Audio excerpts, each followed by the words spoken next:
नमस्कार, M prime में आपका स्वागत है। मैं हूं आपके साथ वरुण गोयल। किसान आंदोलन चल रहा है, 4 महीने बीत गए हैं, बहुत सारी चर्चाएं हो गई हैं।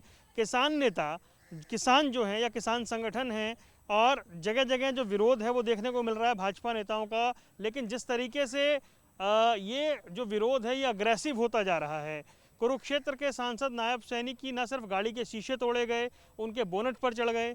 पंजाब में भी ऐसी घटना सामने आई, कुछ और जगह से खबरें सामने आ रही हैं। विरोध के नाम पर ये हो क्या रहा है और क्या ये जो हो रहा है इससे आंदोलन को नुकसान हो रहा है? क्या इससे किसानों के प्रति जो सहानुभूति है क्या वो कम हो रही है, या फिर किसान जो कर रहे हैं उससे सरकार पर दबाव बनेगा? ऐसे बहुत सारे सवाल हैं और सबसे बड़ा सवाल यही है कि क्या वाकई वो लोग जो ऐसा कर रहे हैं, क्योंकि आरोप लगाया जाता है कि वो कुछ शरारती तत्व हैं जो ऐसा कर रहे हैं। लेकिन कुल मिलाकर स्थिति ये है कि एक तरह से गतिरोध बना हुआ है। दो खास मेहमान हमारे साथ जुड़ गए। खेमचंद शर्मा जुड़ गए हैं बीजेपी से, आपका बहुत बहुत स्वागत है। और हमारे साथ कौशिक जी जुड़ गए हैं। सर, जो राजनीतिक विश्लेषक हैं, आपका भी स्वागत है। लेकिन सबसे पहले कौशिक जी, मैं आप ही के पास आना चाहूँगा। ये विरोध उग्र हो रहा है या फिर इससे आंदोलन को नुकसान हो रहा है? घेराव के बाद थोड़ा सा और उग्र हो जाना, गाड़ियों के शीशे तोड़ देना, हेलीकॉप्टर ना उतरने देना, बाहर ना आने देना, ऐसा क्यों? देखिए, पहली बात तो ये कि विरोध का ये तरीका उचित नहीं है और कोई भी सभ्य समाज में इसे एक्सेप्ट नहीं करेगा। आप यदि विरोध कर रहे हैं तो एक लोकतांत्रिक तरीके से आप विरोध कीजिए, अपनी बातों को रखिए। शीशे तोड़ देना, उन पे अटैक करना, ये उचित नहीं है। बेहतर होता कि कोई किसान नेता होता तो ज़्यादा बेहतर बता पाता। लेकिन मेरा मानना यह है कि इस तरह की हरकतों से किसानों के आंदोलन को जो धार मिली है वो और कुंद होगा। इससे बचना चाहिए, इस तरह की हरकतों से। लेकिन इसमें यह भी ध्यान देने वाली बात है कि एक वर्ग ऐसा है जो अजीज आ गया है इस बातों से कि सरकार हमारी बातों पे ध्यान क्यों नहीं दे रही है। सरकार ने अपने रणनीति के अनुसार एक लंबा वक्त लिया और लंबे वक्त लेने की वजह से किसानों में, संजीव जी, आप कह रहे हैं ये रणनीति है सरकार की? निश्चित तौर पे एक लंबे वक्त तक खींचना सरकार की रणनीति का ही हिस्सा है, जिसका नतीजा है कि जो जोश आज से 2-3 महीने पहले दिखाई दे रहा था वो धीरे धीरे ठंडा होता हुआ दिखाई दे रहा है। आप क्या कह रहे हैं कि कहीं ना कहीं सरकार भी जिम्मेदार है? सरकार जिम्मेदार नहीं है, सरकार की रणनीति का हिस्सा है कि उसने किसानों के आंदोलन को बिल्कुल उसकी जो धार थी उसको कुंद कर दिया, उसको बिल्कुल कमतर कर दिया आज को। ये सरकार की रणनीति का हिस्सा है? नहीं, बिल्कुल नहीं। देखिए, आपने देखा होगा सरकार ने प्रस्ताव के बाद प्रस्ताव दिया और किसानों की जितनी भी मांगें थी उस पर क्लैरिफिकेशन दिया, बातें बताई और उन्होंने कहा कि जो भी आपको लग रहा था कि डाउट है कि आपकी ज़मीन चली जाएगी, वो ज़मीन नहीं जा सकती। आपको एमएसपी पे यदि डाउट है तो हम आपको ये गारंटी देने को तैयार हैं कि एमएसपी कंटिन्यू रहेगी और जब तक मोदी जी हैं कोई भी एमएसपी को हटा नहीं सकता। तो किसानों के जितने भी डाउट थे, किसानों की जितनी भी शंका थी, वो सरकार ने पूरी तरीके से साफ़ की, उनको क्लैरिफाई किया, उनको डिस्कस किया और सबको बताया। और इसके बावजूद सुप्रीम कोर्ट ने भी एक कमेटी बनाई और उस कमेटी ने कहा कि आप हमारे पास आइए, अगर आपके पास कोई परेशानी है, अगर आपके पास कोई साक्ष्य हैं, अगर आपके पास ऐसे फैक्ट हैं। और वो फैक्ट आपके नेताओं का घेराव क्यों हो रहा है? जो अब क्या है, पहले मुद्दों पे आप कह सकते हैं कि प्रदर्शन हो रहा था, धरना प्रदर्शन हो रहा था, लेकिन अब मुद्दों से राजनीति की तरफ जा रहा है। जब राजनीति की तरफ जा रहा है तो कुछ लोग जिनकी गलत इंटेंशन थी, जिनकी गलत भावना थी, या फिर जो अपने पर्सनल फ़ायदे के लिए काम कर रहे थे, अब वो कहीं ना कहीं उनको लगता है कि अगर वो कुछ एक्स्ट्रा नहीं करेंगे, हटके नहीं करेंगे, मीडिया का अटेंशन नहीं पाएंगे, तो उनकी जो बात है वो हल्की हो जाएगी, दब जाएगी, कुचल जाएगी। इसी का ये परिणाम। आपने बात नहीं सुनी या आंदोलन इतना लंबा खिंच गया तो परेशान होकर जो शब्द उन्होंने इस्तेमाल किया, आजिज आकर अब जो किसान घेराव कर रहे हैं वो किसान के वो घेराव से और कहीं आगे बढ़ रहा है। इसका मतलब आपको क्या लग रहा है, गंभीरता नहीं समझ रहे विषय की? देखिए, मैं भी किसान का बेटा हूँ, मेरे को नहीं लगता कि किसान घेराव कर रहे हैं। किसान कभी भी हिंसा में विश्वास नहीं रखता, अराजकता में विश्वास नहीं रखता। किसान हमेशा शांति प्रिय रहा है। किसान ऐसा नहीं कर सकता कि लोग ये कर रहे हैं वो किसान नहीं है। मेरे को ऐसा लगता है कि वो लोग जो धरनाजीवी हैं, जो आंदोलनजीवी हैं, उसी कैटेगरी के लोग हैं, वो ऐसा कर रहे हैं। क्योंकि जो अच्छा किसान है, जो किसान है, वो ऐसा नहीं कर सकता। किसान अपनी बात, जो ये कर रहे हैं वो किसान नहीं है। देखिए, सरकार की नीति शुरुआती दौर से ही रही है, हमेशा से किसानों के साथ वो दोहरी नीति अपनाते रहे। एक तरफ वो बंद कमरे में उनसे बातचीत भी करते रहे और उनके प्रवक्ता बाहर निकल के ये कहते रहे कि ये किसान नहीं है। ये क्या बात हो गई? यदि वो किसान नहीं है तो बातचीत क्यों कर रहे थे आप? अभी तक यदि 22 तारीख के बाद से एक भी उसके बाद कोई निमंत्रण नहीं दिया गया और उनसे बातचीत करने की कोई कोशिश नहीं करेगी। ये तो उनका जिक्र कर रहे हैं ना जो हमला कर रहे हैं। भाई नहीं, उसकी भी बात हम कर रहे हैं। लेकिन क्या सरकार की ये बनती नहीं है कि सरकार एक बार कोशिश करे, किसानों से दोबारा बातचीत करने की कोशिश की जाए और जो उनके सरकार कह रही है हमने मैक्सिमम प्रपोजल दे दिया, किसान अब बताएं क्या करना है। मैक्सिमम और मिनिमम भी होता है क्या आंदोलन में? जब तक आंदोलन आपको चलता हुआ दिखाई दे रहा है और किसान अभी भी सड़कों पे डटे हुए हैं, आपको हर एक राज्य में जहाँ पे इलेक्शन है वहाँ जाकर के आपके विरोध में वो ये कहने का प्रयास कर रहे हैं कि ये किसानों की नहीं सुनने वाली सरकार है, इसके विरोध में आप वोटिंग करें। आप कह रहे हैं कि सारी बातें सामान्य रूप से आप लेते चल रहे हैं। ये किसान के जो नेता हैं या किसान आंदोलन से जो लोग जुड़े हैं, निश्चित तौर पे उनके साथ एक नाइंसाफ़ी हुई है, उनकी बातों को नकारा गया। दोहरी रणनीति अपना रहे हैं आप, भीतर बात करते हैं, बाहर कहते हैं किसान नहीं। नहीं, हमारी एक ही रणनीति है, किसानों को मजबूत करना है, किसानों को सशक्त करना है और उसी के लिए ये बिल लाए गए। अगर कोई व्यक्ति ये मान के बैठ जाए कि हमें तो बात माननी नहीं है, सुनना ही नहीं है और हमें इस चीज़ पे गौर ही नहीं करना है कि किसानों का फ़ायदा हो या ना हो। आपने देखा होगा किस तरीके से कुछ लोग जो किसानों को रिप्रेजेंट कर रहे थे, आज स्टेट टू स्टेट जाते हैं और वो एक पार्टी के खिलाफ सिर्फ बोलते हैं और दूसरी पार्टियों के मंच पर भी जाते हैं और उनके कार्यकर्ताओं को एड्रेस करके वो चले आते हैं। या एयरपोर्ट पर उन्हें लग रहा है कि कैसे भी दबाव बनाया जाए, कोई रास्ता नहीं निकल पा रहा है। जब बात ही नहीं हो पा रही है महीनों से, तो क्या कर रहे हैं? देखिए, अराजकता से कभी भी दबाव नहीं बन सकता, शांति से ही दबाव बन सकता है। अगर मुद्दों पे रह के बात की जाए तो दबाव बन सकता है और मुद्दों के आधार पे बात होती है। हमारे यहाँ पे डेमोक्रेसी है, लेकिन भीड़ तंत्र और आप दबाव की राजनीति करके अराजकता से कोई बात मनवा लो, ऐसा कभी भी पॉसिबल नहीं है। हाँ, आपकी बात में दम है तो आप भी गाँव में जाओ, आप भी लोगों के बीच में जाओ और सरकार को भी जाने दो और बीजेपी को भी जाने दो। जिसकी बात में दम होगा उसको जनता मानेगी। भाई, अराजकता से दबाव नहीं बनता है ना। पहले दिन से ही किसानों की डिमांड जो थे वो यही है कि एमएसपी पे आप गारंटी बनाइए, तीनों कानून वापस ले लीजिए। 11 दौर की वार्ता हो गई, क्या इसके अलावा कोई ऐड उसमें किया गया था क्या? और क्या सरकार ने बात मान ली? सरकार ने बात मान ली कि इसे 16 महीने के लिए, 15 महीने के लिए हम पेंडिंग में डाल देते हैं। क्यों? सिर्फ इसलिए कि कुछ राज्यों में चुनाव होने वाले हैं, आपको उसका फ़ायदा मिलेगा या लाभ ध्यान में केवल आपको दिखाई दे रहा है? आप कोर्ट की बात कर रहे हैं, कोर्ट ने कमेटी बना दी। क्या तो अरे नहीं नहीं, ऐसा नहीं है। ये भी तो बात है ना कि सरकार बहुत सारे संशोधन को भी राजी हो गई थी। जिस कानून को देश के प्रधानमंत्री ने गंगा जल के जैसे पवित्र बताया था, उसमें आप संशोधन की बात कर रहे हैं और एक नहीं 11 से ज्यादा संशोधन करने की बात। तो सामने वाले को मनाने के लिए ना, कमी तो थी ना, तभी तो आप संशोधन करने को तैयार है ना। जाहिर सी बात है कि इसी से किसानों के मन में ये बात बैठ गई कि बहुत सारी चीजें जो हमने लेकिन जो हो रहा है उस तरह की कोशिशों से क्या सरकार पर दबाव आ जाएगा? देखिए, मैं फिर कह रहा हूँ कि ये सही तरीका नहीं है। किसानों के तरफ से यदि उनके बीच में से कोई निकल के इस तरह से अराजक तत्व, इसे मैं समझता हूँ। लेकिन जब आप आंदोलन लेकर चलते हैं और एक समूह में निकलते हैं तो सारे लोगों की मानसिकता आपके जैसे ठंडे दिमाग वाली नहीं होती है। उसमें से कुछ ऐसे लोग भी होते हैं जो रोजाना आ रहे हैं आंदोलन में और फिर वापस जा रहे हैं और नतीजा कुछ नहीं दिखाई दे रहा है। जाहिर सी बात है कि वैसे लोग गुस्से में होते हैं और सरकार को इसका दुष्परिणाम ही भुगतना ही होगा। सरकार को दुष्परिणाम भुगतना होगा? नहीं, सरकार से ज़्यादा इससे जनता को नुकसान हो रहा है। आप देखेंगे जहाँ पे धरना प्रदर्शन चल रहा है वहाँ के आसपास के लोगों को नुकसान हो रहा है और उन लोगों को भी नुकसान हो रहा है जिनका ये चोला पहन के काम कर रहे हैं। और ऐसे लोगों से किसी का फ़ायदा नहीं हो सकता। सबका कौन चोला पहन के काम? जो मारपीट कर रहे हैं, चुने हुए प्रतिनिधियों के कपड़े फाड़ रहे हैं, चुने हुए प्रतिनिधियों को उनके एरिया में नहीं जाने दे रहे हैं, क्योंकि डेमोक्रेसी में सभी का हक है बात रखने का।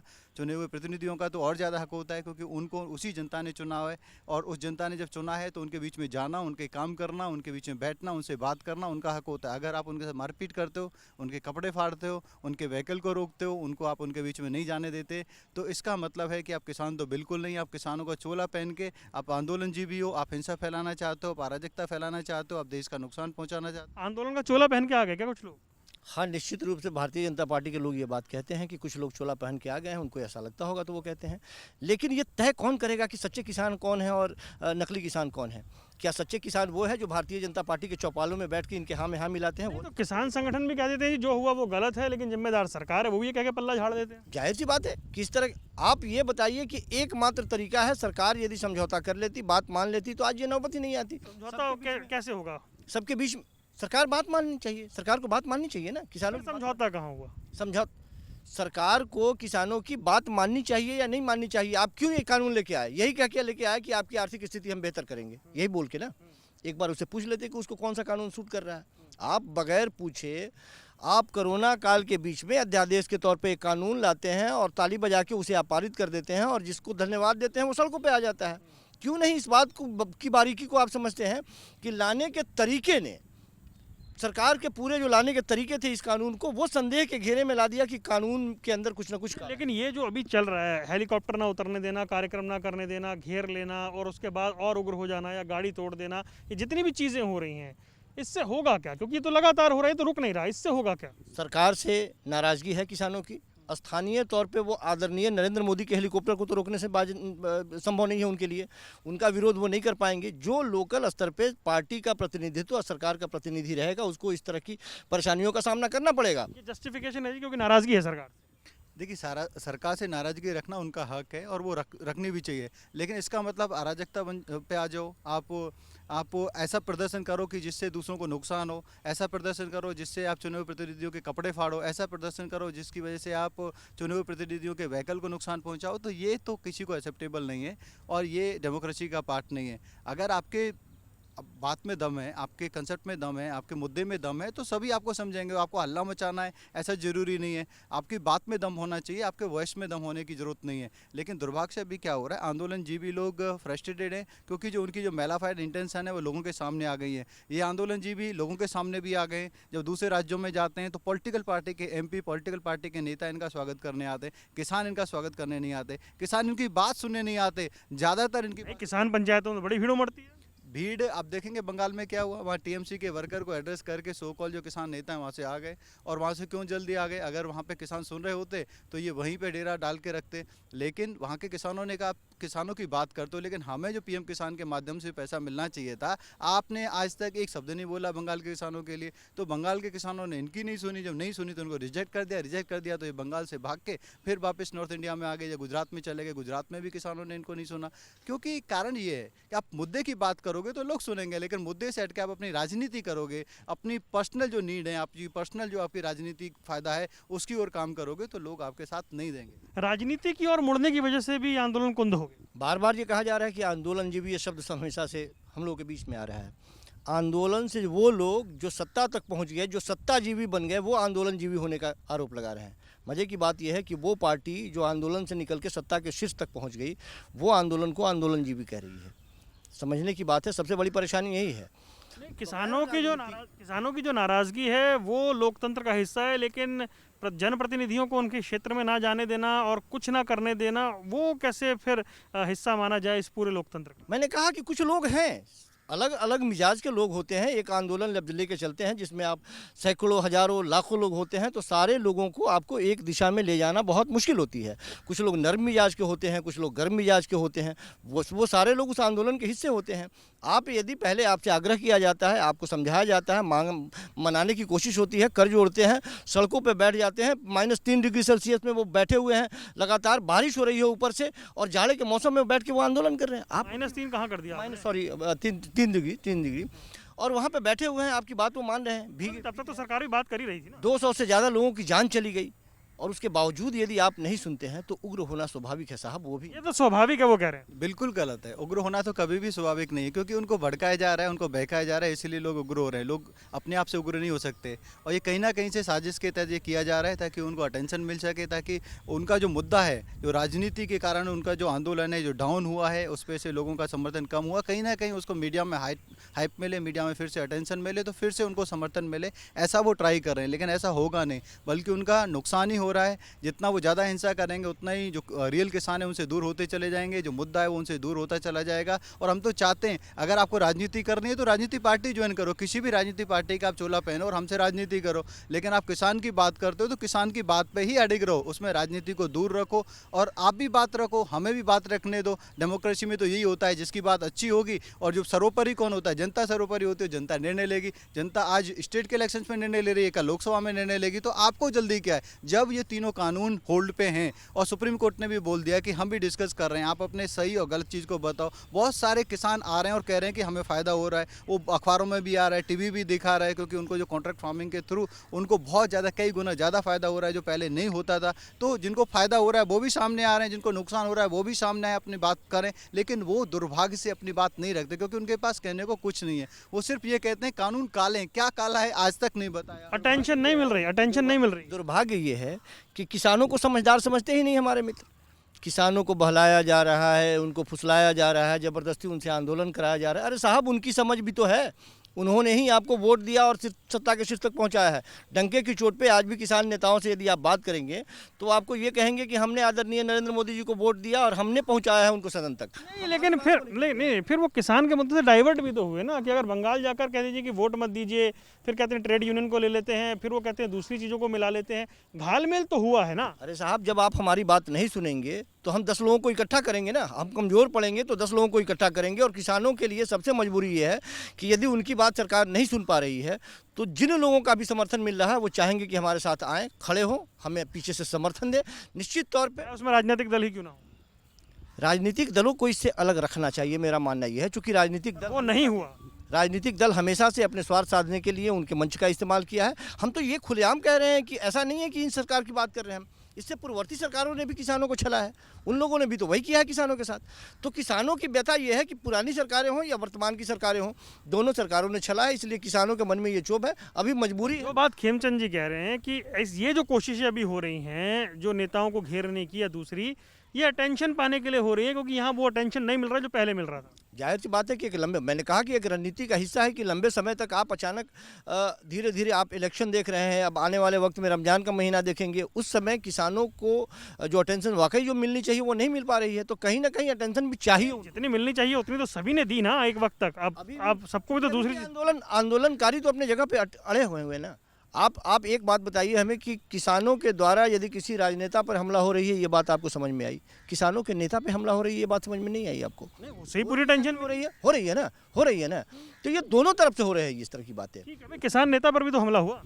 नहीं, देखिए, किसान नेता पे हमला हुआ, जिसने भी किया उसको सजा मिलनी चाहिए, उसकी इंक्वायरी होनी चाहिए। हमने तो पहले ही दिन का किसान कह देते हैं कि जिस नेता पर हमला हुआ, जिन्होंने किया उसको सजा मिल जानी चाहिए। बार बार हो रही है और वही लोग प्रदर्शन कर रहे हैं, वो कह भी रहे हैं प्राउडली कि भाई हम लोग करवा रहे हैं, हम लोग घुसने नहीं दे रहे हैं, हम लोग घुसने नहीं देंगे। तो इससे पता चलता है दो चीज़ों में बड़ा फर्क है। दूसरा, मैं ये कहता हूँ, जैसे हमारे भाई ने बोला कि किसानों की समझ पे आप क्यों सवाल उठाते हो? आपको किसानों पे विश्वास रखना चाहिए। जब आपको पता है कि आपका मुद्दा मजबूत है तो हमें भी जाने दो और आप भी जाओ, और किसानों की जो समझ है उसके अनुसार। एक बात बताइए ना, ये बताइए, मतलब ऐसा क्यों लग रहा है कि आप किसानों को समझाने में नाकाम रहे? नहीं, हम बिल्कुल नाकाम नहीं रहे। हमने किसानों को समझाया, किसान समझ भी रहे, लेकिन आंदोलनजीवियों को तो हम नहीं समझा सकते ना, जो ये तय करके बैठे हैं, जो कई राजनीतिक दलों का चोला पहन के इनडायरेक्टली बैठे हुए हैं कि 2 दशकों से ज़्यादा जो पार्टी इनके साथ रही उसको नहीं समझा पाई। अपने कई विधायकों को नहीं समझा पाए, अपने कई सांसदों को नहीं समझा पाए जो इनके अगेंस्ट में बात करते हैं, और आप कहते हैं कि किसान नहीं समझ पाए। अरे साहब, जो लोग थे इनके ही वैसे पार्टी जो इनके साथ में थी, उसी समझ के आधार पर उनको नहीं समझा पाए, वो वापस हो गए, बाहर हो गए, इनके साथ को छोड़ दिया उन लोगों ने। तो नहीं समझा पाने के पीछे निश्चित तौर पे अगर किसानों को नहीं समझा पाए तो ये जो अभी चुनाव चल रहे हैं इसमें मुद्दा क्यों नहीं बन पा रहा? वही आप क्या चाहते हैं कि ये चुनावी मुद्दा बने और किसान फिर वो राजनीति का हिस्सा बने? अगर देश भर के किसानों की दिक्कत है, देश भर के किसानों की दिक्कत है ना, अगर देश भर के किसानों को नहीं समझा पा रहे तो इन 5 राज्यों में विपक्ष भी इस मुद्दे को नहीं उठा रहा ना, पक्ष उठा रहा है इस मुद्दे को। विपक्ष, मैंने क्या कहा कि शुरुआती दौर से ही, अब मैंने पिछले बार भी आपसे इसी बहस के दरमियान मैंने कहा था कि किस तरह से कमेटियों ने, सारी पार्टियों के कमेटियों ने एक कानून को उसमें पास कर दिया और वो लागू करने के लिए उन्होंने सिफारिश कर दी। तो किसानों के साथ तो ये शुरुआती दौर से ये छल करते रहे हैं। किसानों के साथ नहीं, मैं यही कह रहा हूँ, अगर ये देश भर के किसानों के साथ गलत हो रहा है, कानून तो पूरे देश के लिए बना है ना, तो इतने बड़े बड़े देश के राज्यों में चुनाव हो रहा है, वहाँ चुनावी मंचों पर किसान नेता गए, उनको छोड़ दीजिए, उसके अलावा कोई मुद्दा, इसको मुद्दा क्यों नहीं बना पा रहे हैं? विपक्ष भी नहीं सवाल उठा रहा। निश्चित तौर पे किसान, क्या देश भर का किसान साथ नहीं है जो आरोप बार बार बीजेपी लगाती है? हाँ, निश्चित तौर पे किसान नेताओं को आत्ममंथन करने की जरूरत है कि वो कहाँ से उनसे चूक हुई, जो समर्थन मिलना चाहिए था व्यापक रूप पे, चूंकि ये कानून किसी एक स्टेट के लिए नहीं है, किसी सरकार की ये दलील सही नहीं जा रही है या बीजेपी की दलील सही नहीं जा रही है कि ये सिर्फ 1 या 2 राज्यों का आंदोलन है? नहीं, ये कहना उचित नहीं है, चूंकि अलग अलग आपने साउथ में भी देखा है, बिहार में भी देखा, उत्तर प्रदेश में भी देखा, हरियाणा में। साउथ के इतने बड़े राज्यों में चुनाव हो रहा है ना, चर्चा भी नहीं है। ठीक है, ये किसान नेताओं की ये एक तरह से फेल्योर कही जाएगी कि वो इसे मुद्दा नहीं बना पाए। इसलिए मैंने कहा कि किसान नेताओं को भी पुनर्विचार करने की जरूरत है कि उनकी रणनीति में कहीं ना कोई खामी है, कैसे अपने आंदोलन को और तेज करेंगे, एक बार पुनर्विचार करने की। देखिए, हमारी पार्टी ने किसानों के साथ छलावा नहीं किया, वो छलावा पुरानी सरकारों ने किया। हमारी पार्टी ने लगातार जैसे ही हमारी सरकार आई किसानों का साथ देने का काम किया। पीएम किसान के माध्यम से हम सीधा सीधा किसानों को लाभ दे रहे हैं। हम किसान क्रेडिट कार्ड के माध्यम से किसान को बैंकों के द्वारा ऋण प्रोवाइड कर रहे हैं। अब उसको महाजन के पास जाने की जरूरत नहीं है। हम सॉयल हेल्थ कार्ड के माध्यम से किसान की जो ज़मीन है उसकी टेस्टिंग कराते हैं और उसके अकॉर्डिंग उसके जो एक्सपर्ट सलाह देते हैं। ये सारी बात तो हम कई बार कर चुके हैं, लेकिन खेमचंद जी ये बताइए ना, अगर आपके सांसद विधायक अपने क्षेत्र में नहीं जा पा रहे हैं तो वो जिस असहज स्थिति में आ गए हैं उसका जिम्मेदार कौन है? अगर वो ऐसी स्थिति में आ गए हैं कि अपने क्षेत्र में नहीं जा पाएंगे, वहीं पर कोई परियोजना का उद्घाटन नहीं कर पाएंगे, घूम नहीं पाएंगे, तो होगा क्या? देखिए, ये अराजकता है और इसका नुकसान उन लोगों को ही ज़्यादा हो रहा है, क्योंकि ग्राउंड पे भी जो लोग हैं, जो ग्रामीण हैं, वो भी अब उनके खिलाफ आ गए हैं और गांवों में भी ये कह रहे हैं कि आप हमारे चुने हुए प्रतिनिधि को हमारे गांव में क्यों नहीं आने दे रहे हैं? हमने उनको चुना है, वो हमारे काम कराएंगे। जब वो हमारे पास आएंगे तभी वो चीज़ों को देखेंगे, जब चीज़ों को देखेंगे तो हमारे काम कराएंगे। राजनीति परसेप्शन की है ना। अगर परसेप्शन ये बनता जाएगा कि आपके जो नेता हैं, जो सूबे के बड़े नेता हैं, अगर उनको भी उनके क्षेत्र में नहीं जाने दिया जाएगा तो फिर ये परसेप्शन आप तोड़ कैसे पाएंगे? देखिए, परसेप्शन ये बन रहा है कि अराजकता की वजह से जो चुने हुए प्रतिनिधि हैं उनको ग्राउंड पे आने नहीं दिया जा रहा है, गांव में नहीं आने दिया जा रहा है, क्योंकि वो किसानों पे विश्वास नहीं करते। उनको लगता है कि जब भारतीय जनता पार्टी के लोग या चुने हुए प्रतिनिधि अपने गांव में जाएंगे, अपने लोगों के बीच में जाएंगे, तो सच्चाई सामने आ जाएगी कि जो नए किसान बिल हैं ये तो फायदे के लिए हैं, इसमें तो नुकसान कुछ है नहीं। इसीलिए वो अराजकता फैला के, वो मारपीट करके, वो गुंडागर्दी करके चुने हुए प्रतिनिधियों को रोकना चाहते हैं, ताकि उनकी जो झूठ है वो पलती रहे या झूठ है वो दिमाग में चलती रहे। लेकिन ऐसा पॉसिबल नहीं, क्योंकि वो गांव के लोग भी कह रहे हैं, अब क्षेत्र के लोग कह रहे हैं कि आप हमारे चुने प्रतिनिधियों को क्यों नहीं आने दे रहे? हमें डिसाइड करने दो। आप कौन होते हो डिसाइड करने वाले? हमें डिसाइड करने दो, हम वोट करेंगे। वाले कौन है साहब? ये रोकने वाले कौन है? ये रोकने वाले कौन है? संजीव बालियान को घेरने वाले और उनके साथ अभद्रता करने वाले कौन है? वो वही लोग हैं जिन लोगों ने उनको जिताया और वोट दिया है। जब आप अपने ही क्षेत्र में अपने ही लोगों के साथ वादा खिलाफी करेंगे, उनके साथ खड़े नहीं होंगे, तो ये स्थिति नायब सैनिक की तो गाड़ी पर ही चढ़ गए वो। ये स्थिति आनी तय है यदि आप अपने क्षेत्र के लोगों की बात नहीं सुनेंगे, उनके साथ नहीं खड़े रहेंगे और सरकार के गोद में। ये प्लान्ड है या ये होना है? नहीं, ये होना है, प्लान नहीं है। ये होगा ही होगा, ये ऐसा वो होगा। तो कह रहे हैं, नहीं तो अराजक तत्व कर रहे हैं। अराजक तत्व हो या कोई तत्व हो, जब आपको हमने चुना है और आप हमारी ही बात नहीं मानेंगे, आपको सदन में भेजा गया है हमारी आवाज़ पहुंचाने के लिए, और यदि वहां जाके आप चुप्पी साध जाते हैं, आपके साथ होगा ही होगा। जस्टिफाई कर कि हमारे यहाँ पे भीड़ तंत्र नहीं, हमारे यहाँ पे लोकतंत्र है। लोकतंत्र में ये होता है कि सबको अपनी बात कहने का हक होता है, चुने प्रतिनिधि को भी अपनी बात कहने का हक होता है। और जो लोग अराजकता फैला रहे हैं वो लोग ग्रामीण हैं या फिर रियल किसान है, ऐसा बिल्कुल नहीं। कुछ लोग हैं, कुछ मुट्ठीभर लोग हैं जो कहीं भी जाओगे वहाँ पे इकट्ठे हो जाते हैं और अपनी बात रखते हैं। अगर ये मुद्दा होता तो बिहार में मुद्दा क्यों नहीं था? बिहार में क्यों नहीं लोगों ने उठाया? अगर ये मुद्दा होता तो बंगाल में मुद्दा क्यों नहीं है? अगर ये मुद्दा होता तमिलनाडु में क्यों मुद्दा नहीं है? अगर ये मुद्दा होता तो असम में क्यों नहीं है? ये एरिया भी तो ग्रामीणों से युक्त है, वहाँ पे भी तो किसान है, वहाँ पे भी तो खेती होती है, वहाँ पे भी तो किसानी होती है। क्योंकि ये मुद्दा है नहीं। गुजरात के लोकल निकाय में ये मुद्दा क्यों नहीं था? राजस्थान के लोकल निकाय में ये मुद्दा क्यों नहीं था? आंध्र प्रदेश में जब तेलंगाना में जब लोकल निकाय के चुनाव हुए वहाँ पे ये मुद्दा क्यों नहीं था? वहाँ क्या किसान नहीं, लेकिन एक बात बताइए ना भाई, अगर ठीक है आपकी कोई बात पूरी नहीं हो रही है तो क्या गाड़ी तोड़ देंगे, घेराव करेंगे, बोनट पर चढ़ जाएंगे? ये कैसे होगा भाई? लोकतंत्र में आप क्या कर लोगे? ज्यादा आप अगली बार वोट मत दीजिएगा, ये क्या तरीका है? बिल्कुल नहीं, गलत है, नहीं होना चाहिए। कौन उसके साथ जाएगा? लेकिन किसकी गारंटी कौन लेगा? ऐसा होता नहीं है क्या? इससे पहले नहीं हुआ क्या? आंदोलनों में कारों के शीशे नहीं टूटे हैं क्या? जस्टिफाई तो नहीं कर सकते। नहीं, बिल्कुल नहीं, बिल्कुल नहीं। कोई उसके साथ सभ्य समाज का आदमी नहीं जाना चाहेगा। लेकिन आंदोलन में, जब मैंने कहा कि जब बड़े समूह में इस तरह के आंदोलन होते हैं, कुछ लोग होते हैं जो गर्म मिजाज के होते हैं, वो इस तरह की हरकतें करते हैं। निश्चित तौर पे उनके नेता भी ये कहते हैं कि नहीं, ऐसा नहीं होना चाहिए। जो कर रहे हैं वो शरारती तत्व है, इससे हमारे आंदोलन की छवि खराब हो रही है। ऐसा नहीं होना चाहिए, फिर आगे लिखते हैं लेकिन। हाँ, चूँकि इससे हमारे आंदोलन की छवि खराब हो रही है, इसलिए ऐसा नहीं होना चाहिए।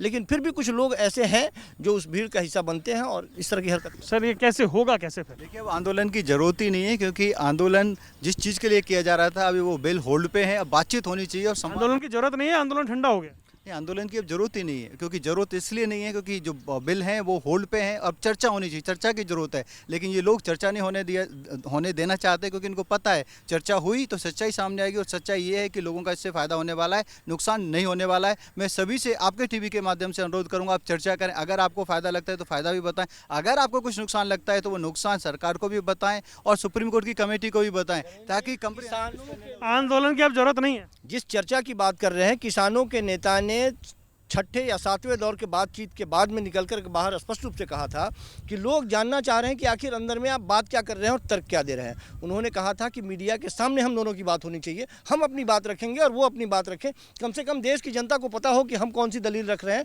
और आप कौन सी दलील रख रहे हैं। ये भी सरकार को मंजूर नहीं था। वो बंद कमरे के बीच में सरकार बातचीत करती है, अपने रिकॉर्ड चलाती है, आंदोलनकारी किसान फिर वापस मुंह लटकाए चले आते हैं, बात वही की वही रह जाती है। सवाल ये है कि सरकार यदि संजीदगी के साथ आज के वक्त में, ऐसा तो नहीं है कि बात आगे नहीं बढ़ी थी। अगर संशोधन की बात हुई, कानून को सस्पेंड पर रखने की बात हुई, अगर 2 प्रस्तावित जो आने वाले का बिल थे उनको रोकने की बात हुई, तो चर्चा तो आगे बढ़ी रही थी। सबके पीछे एक रणनीति थी ना। मैं कह तो रहा हूं कि यदि उसको रोक देने की बात थी तो रोक देने की बात इसलिए थी कि चूंकि कुछ स्टेट में चुनाव होने वाले थे।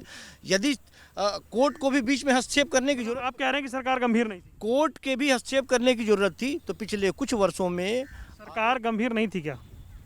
निश्चित तौर पे हम तो यही कहेंगे। सरकार गंभीर नहीं थी। सरकार गंभीर है और सरकार किसानों को मजबूत बना के बात कर क्यों नहीं रही है? 22 जनवरी के बाद तब तक बातचीत क्यों नहीं हुई? बातचीत के लिए सरकार हमेशा तैयार है, लेकिन किसानों के बिहार पे आंदोलन, सरकार बुला लेना एक बार फिर किसान नेताओं को। देखिए सरकार ने तो बुलाया। अब आपने देखा पार्लियामेंट में पीएम साहब ने बोला आप आइए, एक सिर्फ एक फ़ोन कॉल करिए, हम आपको डेट देने को तैयार है, हम समय देने को तैयार है, लेकिन फ़ोन कॉल तो आपको करना है। हमने तो आपको प्रस्ताव दे दिया। माननीय पीएम साहब ने 2 बार बोला है, राज्यसभा में भी बोला है, लोकसभा में बोला है। जब देश के प्रधानमंत्री ने बोल दिया कि हम बातचीत को तैयार हैं और सुप्रीम कोर्ट की कमेटी कह रही है कि आप आएँ और बात करें, आप आएँ, और वो बार बार कह रहे हैं, लेकिन ये लोग वहाँ पर जाने नहीं चाहते, बात रखना ही नहीं चाहते। जब बात रखना ही नहीं चाहते, अब जाना ही नहीं चाहते, तो उसमें हम लोग क्या? कंक्लूजन में मेरे को अंत में 30 सेकंड आपसे ये बताइए संजीव जी कि फिर आगे रास्ता क्या? ये नेताओं पर जो जिस तरह से हमले हो रहे हैं, उन्हें घेरा जा रहा है, क्या ये सॉल्यूशन ले आएगा? नहीं, मेरा मानना यह है कि सरकार को इस मामले को संजीदगी से देखना चाहिए और सरकार को एक बार फिर वार्ता के लिए, चूंकि जब प्रस्ताव रखे गए सरकार की तरफ से ही किसानों को एक डेट दिया गया, जगह दिया गया, उस पर वो हाजिर रहे। कभी ऐसा नहीं हुआ कि किसी डेट और जगह पे वो हाजिर नहीं रहे। सरकार एक बार बुलाए, वार्ता करे, चूंकि बातचीत से ही रास्ता निकलने वाला है। सरकार ने बातचीत बंद करके सबसे बड़ी गलती की है। सरकार ने बातचीत बंद की है। सरकार की ओर से बातचीत ऑन है। अब किसान नेताओं को निर्णय लेना है, उनको कहाँ कब कैसे बात करें, उनको राज्यों में जाके आप अपने नेताओं को कैसे सुरक्षित करेंगे? देखिए हमारे नेता सुरक्षित हैं क्योंकि जनता उनके साथ है, और जनता भी बहुत नाराज़ है कि उनके जो चुने हुए प्रतिनिधि उनके साथ मारपीट की जा रही है, उनको उनके एरिया में आने नहीं दिया जा रहा है। मैं सभी से अनुरोध करूंगा ऐसे तत्वों को आइडेंटिफाई करें, ऐसे तत्वों को एक्सपोज करें और बातचीत के रास्ते को खोलें। आप अपनी बात सरकार के साथ भी करें और जो कमेटी बनी हुई सुप्रीम कोर्ट की उसके सामने भी रखें। तो कुल मिलाकर बड़ा सवाल ये है कि जिस तरह से नेताओं के ऊपर अब जो विरोध प्रदर्शन है वो उग्र होता जा रहा है, उसका समाधान कैसे निकलेगा? और सबसे बड़ी बात है, क्या बातचीत वापस शुरू होगी? क्योंकि बातचीत होगी तब शायद कोई बात बनेगी। इस खास पेशकश में इतना ही, दीजिए इजाज़त, नमस्कार।